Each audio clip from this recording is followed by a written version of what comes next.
സംസ്ഥാനത്തെ ഒരു യുവ രാഷ്ട്രീയ നേതാവിനെതിരെ ഗുരുതര ആരോപണം ഉന്നയിച്ചിരിക്കുകയാണ് പുതുമുഖ നടിയും മാധ്യമപ്രവർത്തകയുമായ റിനി ആൻ ജോർജ്.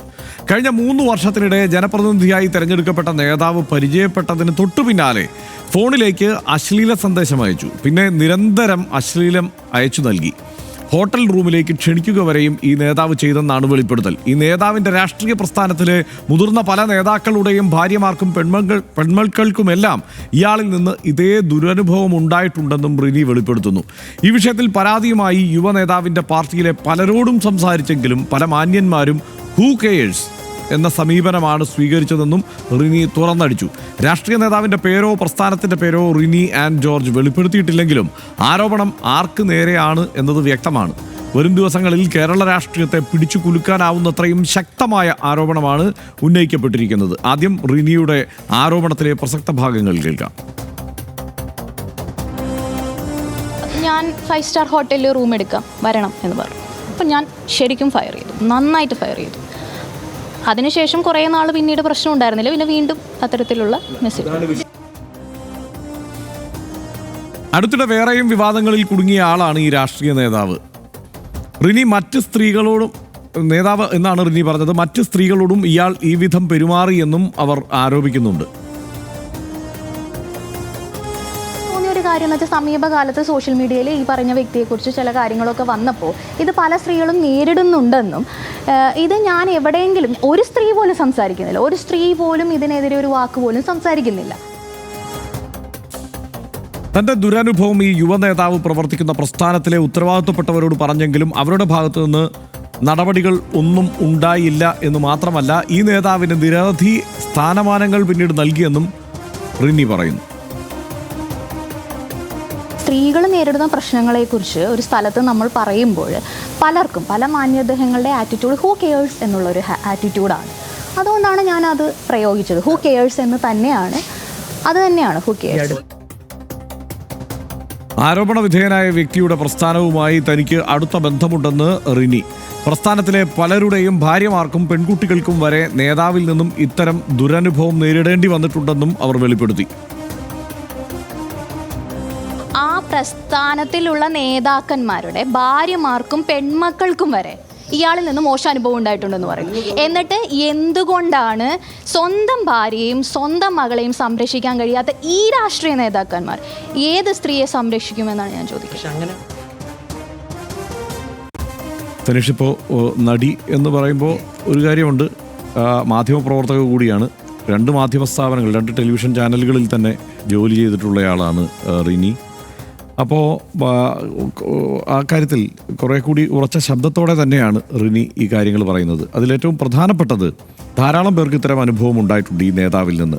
ധാരാളം ആളുകൾക്ക്, ഈ പ്രസ്ഥാനവുമായി ഏതെങ്കിലും തരത്തിൽ ബന്ധമുള്ള സ്ത്രീകൾക്ക് തന്നെയാണ് ഇത്തരത്തിൽ നിരന്തരമായി അശ്ലീല സന്ദേശം അയക്കുന്നതും മറ്റു പലതരത്തിലും കുഴപ്പം കാണിക്കുന്നതുമൊക്കെ.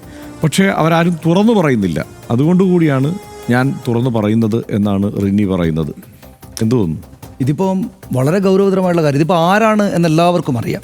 കേരളത്തിലെ ഇത് ശ്രദ്ധിക്കുന്ന മുഴുവൻ ആളുകൾക്കും ആരെക്കുറിച്ചാണ് ഇവർ പറഞ്ഞിരിക്കുന്നതെന്ന് എല്ലാവർക്കും അറിയാം. അടുത്തിടെ ജയിച്ചു വന്ന MLA എല്ലാവർക്കും അറിയാം, നേരത്തെ തന്നെ അറിയാം. ഇപ്പോൾ ഈ കാര്യം പറഞ്ഞതോട് കൂടിയിട്ട് എല്ലാവർക്കും അറിയാം.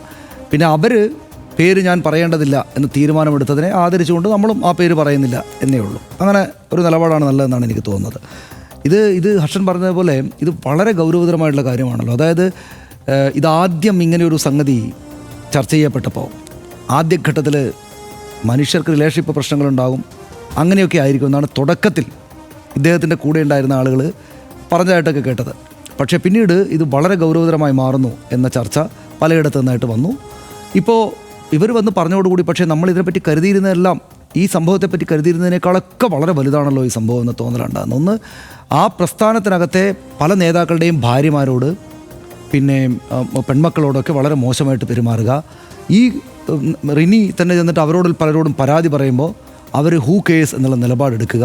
അപ്പോൾ ഇത്ര മോശമായിട്ടൊരു ജനപ്രതിനിധി എന്താണ് ഉണ്ടാകുന്നത് ഹർഷൻ? അതായത് 140 മണ്ഡലങ്ങളാണ്, 3.25 കോടി ജനത ഉള്ള കേരളത്തിലുള്ളത്. 140 മണ്ഡലങ്ങളാണ് ആകെ, അത്ര MLA-മാരുള്ളത്.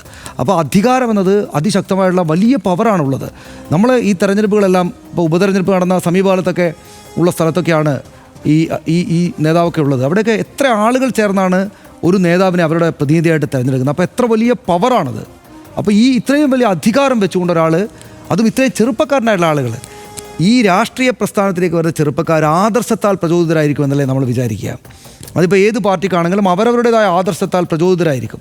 ഇപ്പോൾ ഓരോ പ്രസ്ഥാനങ്ങൾക്കും അവരവരുടേതായ ആദർശം ഉണ്ട്. മനുഷ്യരോട് പെരുമാറുന്നതിൽ അവരുടെ അന്തസ്സിനെ മാനിക്കണം എന്നത് ഏറ്റവും പ്രധാനപ്പെട്ട ഒരു കാര്യമാണ്. അവരുടെ അന്തസ്സിനെ മാനിക്കുക. മുന്നിൽ വന്ന് നിൽക്കുന്ന, ഞാൻ ജനപ്രതിനിധിയായിട്ടും ഒരു പവർഫുള്ളായിട്ടുള്ള ലീഡറായിട്ട് നിൽക്കുമ്പോൾ എൻ്റെ മുന്നിലേക്ക് വന്നിരിക്കുന്ന മനുഷ്യരുടെ അന്തസ്സിനെ മാനിക്കുക എന്നത് വളരെ പ്രധാനപ്പെട്ട ഒരു കാര്യമാണല്ലോ. ഈ കാലത്താണെങ്കിൽ ഈ സ്ത്രീപക്ഷ രാഷ്ട്രീയമൊക്കെ വലിയ തോതിൽ ചർച്ച ചെയ്യപ്പെടുന്നതാണ്.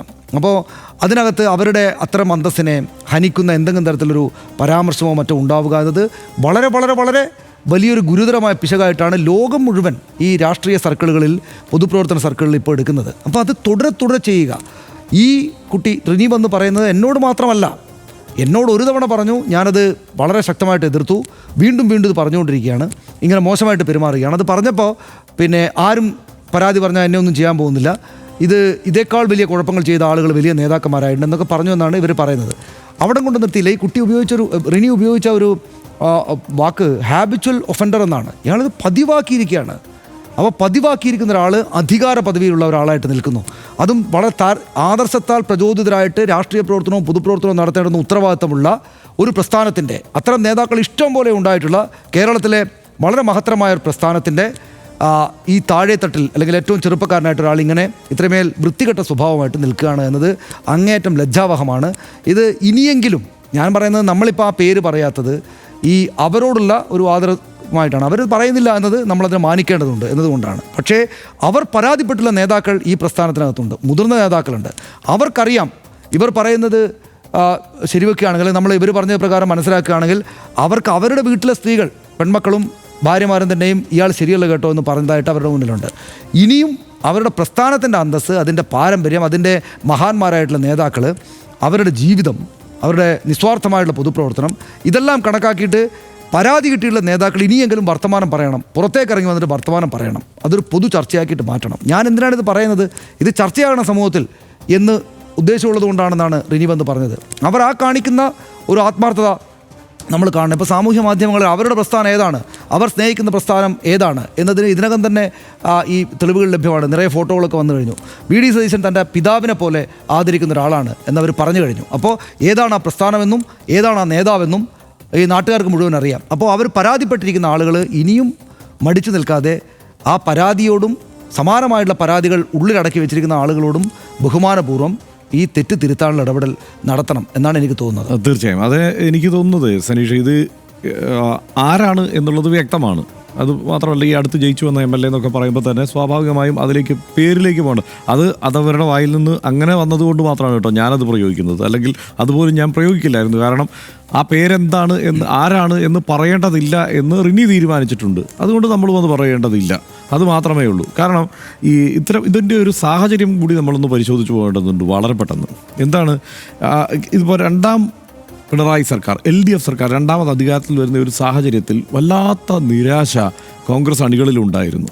അവരതുവരെ ഉണ്ടായിരുന്ന നേതാക്കന്മാരെ ഭത്സിച്ചു. അതൊക്കെ സ്വാഭാവികമാണ്. കാരണം എന്താണ്, പ്രധാനപ്പെട്ട നേതാക്കന്മാരൊക്കെ ആ നിലയ്ക്ക് വലിയ വിമർശനങ്ങൾ ഏറ്റുവാങ്ങേണ്ട, കോൺഗ്രസിൻ്റെ അണികളുടെ വിമർശനം ഏറ്റുവാങ്ങേണ്ട സാഹചര്യം ഉണ്ടായി. സനീഷിന് ഓർമ്മ കാണും, ആ സമയത്ത് ഇങ്ങനെ ആളുകളെല്ലാം സോഷ്യൽ മീഡിയയിൽ വീഡിയോ ഒക്കെ എടുത്ത് ഇങ്ങനെ നേതാക്കന്മാരെ ചീത്ത വിളിക്കുന്ന വീഡിയോകളൊക്കെ വന്നു. അങ്ങനെ ആ സമയത്ത് അതുവരെ ശക്തരായി സംഘടനയെ നയിച്ചിരുന്ന നേതാക്കന്മാർ ഒന്ന് പിൻവാങ്ങി. ആ സമയത്ത് ഇപ്പോൾ സോഷ്യൽ മീഡിയ പ്ലാറ്റ്ഫോമുകളിൽ നിന്നോ അല്ലെങ്കിൽ ടെലിവിഷൻ ചർച്ചകളിൽ നിന്നോ ഒക്കെ പിൻവാങ്ങിയ ഒരു പഴുത്, അത് അങ്ങനെയുള്ള ഒരു പഴുതിലാണ് ചില നേതാക്കന്മാർ കടന്നു വരുന്നത്. അത് വളരെ പെട്ടെന്ന് അവർക്ക് അതുകൊണ്ട് തന്നെ എന്താണ് ഒരു അക്സെപ്റ്റൻസ്. കാരണം ഈ എങ്ങനെയെങ്കിലും ഈ പാർട്ടിയെ രക്ഷിക്കാൻ വന്ന മിശിഹ എന്ന മട്ടിലൊക്കെ പലരും കണ്ടുപോയി, സാധാരണക്കാരായ പ്രവർത്തകർ. അപ്പോൾ അവരാ നിലയ്ക്കാണ് കണ്ടത്. അങ്ങനെ നേതാക്കന്മാരായി ഉയർത്തിക്കൊണ്ടുവരുന്നു. അവർക്ക് വളരെ പെട്ടെന്നാണ് പിന്നീട് ഈ പാർട്ടിയിൽ വലിയ സ്ഥാനങ്ങൾ കിട്ടുന്നത്. ഇത് കിട്ടുമ്പോൾ എനിക്ക് റിനി പറഞ്ഞ ഒരൊറ്റ കാര്യത്തിലാണ് പ്രധാനമായും എനിക്ക് അതിൽ ഊന്നാനാണ് തോന്നുന്നത്. കാരണം വേറൊന്നുമല്ല, ഇയാൾക്ക് സ്ഥാനമാനം, ഞാൻ ഈ പരാതി എല്ലാ നേതാക്കന്മാരോടും ഒക്കെ പലരോടും പറഞ്ഞു, ഇയാൾ ഇങ്ങനെ ഒരു കുഴപ്പക്കാരാണ്. അയാളെ തന്നെ തിരുത്താൻ ശ്രമിച്ചു. പക്ഷേ എന്നിട്ടും അയാൾ തിരുത്തുന്ന ലക്ഷണമുണ്ടായില്ല. മാത്രമല്ല അയാൾക്ക് കൂടുതൽ സ്ഥാനങ്ങൾ കിട്ടുന്നു. അതെനിക്ക് കൂടുതൽ കുഴപ്പമുണ്ടാക്കി. സ്വാഭാവികമല്ലേ, ഒരു മോശമായി പെരുമാറിയ ഒരാളെ വീണ്ടും വീണ്ടും എല്ലാവരും അംഗീകരിക്കുന്നു. മാത്രമല്ല അവർ പറയുകയാണ്, ഒരു നേതാവിനോട് പറഞ്ഞപ്പോൾ അത് അവൻ്റെ മിടുക്കാണ് എന്ന് പോലും പ്രതികരിക്കുന്ന സാഹചര്യം ഉണ്ടായി. അപ്പോൾ പിന്നെ റിനി ഇതിങ്ങനെയെങ്കിലും തുറന്നു പറഞ്ഞില്ലെങ്കിലാണ് ബുദ്ധിമുട്ട്. നമുക്കറിയാം പല ആളുകൾക്കും ഇങ്ങനെ മെസ്സേജുകളൊക്കെ അയച്ചിട്ടുണ്ട്, റിലേഷൻഷിപ്പ് ഇഷ്യൂസൊക്കെ ഉണ്ടാവാം, അതൊക്കെ സ്വാഭാവികമാണ്. പക്ഷേ റിനി തന്നെ പറയുന്നുണ്ട്, എനിക്ക് മെസ്സേജ് അയച്ചത് എനിക്ക് കൈകാര്യം ചെയ്യാവുന്ന വിഷയമുള്ളത്, ഇതൊരു നിസ്സാര കാര്യമാണ്, എനിക്കത് കൈകാര്യം ചെയ്യാം, ഞാൻ അയാളോട് പറയേണ്ടത് പറഞ്ഞു വിട്ടിട്ടുണ്ട്.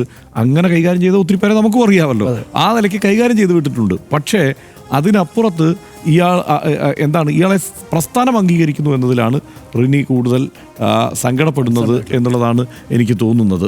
റിനി ആരോപണം ഉന്നയിച്ച യുവ നേതാവ് ആരാണെന്ന് എല്ലാവർക്കും വ്യക്തമാണ്. 1, 2, 3 പെൺകുട്ടികളോടല്ല, കണ്ണിൽ കാണുന്ന ആളുകളോടൊക്കെ ആ നിലയ്ക്ക് ഇൻബോക്സിലൊക്കെ അശ്ലീലം നിക്ഷേപിക്കുകയും കിടപ്പറയിലേക്ക് ക്ഷണിക്കുകയും ഒക്കെ ചെയ്യുന്ന മനോവൈകല്യമുള്ളയാളാണ് ഇയാളെന്നാണ് റിനി ആരോപിക്കുന്നത്. ഈ സ്ഥിരം പ്രഡേറ്റർക്കെതിരെ അയാളുടെ പ്രസ്ഥാനം നടപടിയെടുത്തില്ലെങ്കിൽ പേര് പുറത്തു പറയുന്ന കാര്യം ആലോചിക്കുമെന്ന് റിനി പറയുന്നു. റിനിയുടെ ആ തീരുമാനത്തെ RDX ബഹുമാനിക്കുകയാണ്. ഇനി നടപടി സ്വീകരിക്കേണ്ടത് ആ പ്രസ്ഥാനത്തിൻ്റെ തലപ്പത്തുള്ള ബഹുമാന്യരായ നേതാക്കളാണ്. ഇരകൾ ഉണ്ടായിട്ടുണ്ടെങ്കിൽ ഈ നേതാവ് നിയമവിധേയമായി ശിക്ഷിക്കപ്പെടണം. കൂടുതൽ ഇരകൾ ഉണ്ടാകാതിരിക്കാൻ അയാൾക്ക് ഈ മനോവൈകല്യം തടയാനുള്ള ചികിത്സ കൂടി നൽകാനും സഹപ്രവർത്തകർ മുൻകൈ എടുക്കണമെന്ന് RDX എല്ലാ ബഹുമാനത്തോടെയും ആവശ്യപ്പെടുന്നു. ഇടവേളയിലേക്ക്.